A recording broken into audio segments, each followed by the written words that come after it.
এই হলো কোরিয়ার সবচেয়ে বড় ফ্যাশন ডিজাইনার জিনি। ম্যাডাম, আপনি যদি এভাবে যান তাহলে লোকজন আপনাকে ঘিরে ধরবে, তাই এটা পরে নিন, এতে আপনি নিরাপদে থাকবেন। আইডিয়াটা খারাপ নয় তো। আরে দেখো দেখো, ফ্যাশন ডিজাইনার এসেছে, তাড়াতাড়ি ওনাকে স্বাগত জানাও। কোথাও এরা আমাকে চিনে ফেলেনি তো? এই যে, উনি সেই বিখ্যাত ফ্যাশন ডিজাইনার। ম্যাম, আমাদের বিউটি পার্লারে আপনাকে অসংখ্য স্বাগত। আসতে কোনো অসুবিধা হয়নি তো? না, কোনো সমস্যা হয়নি, তবে মনে হচ্ছে কেউ আমার জায়গা নিতে চাইছে। ম্যাম, আমরা সত্যিই ভাগ্যবান যে আপনি আমাদের পার্লারে এসেছেন। শুনেছি এখানে খুব ভালো মেকআপ হয়, তাই চলে এলাম।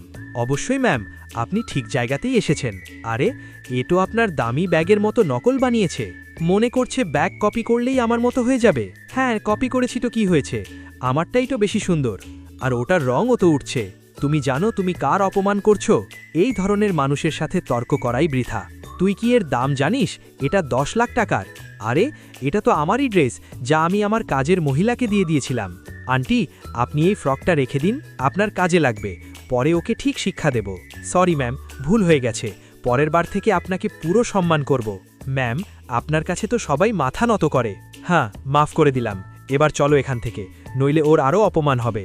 ওয়াও, কি দারুণ ল্যাব! তুমি এখানে কি পরিষ্কার করছো? বাইরে গিয়ে করো, আমরা কথা বলছি।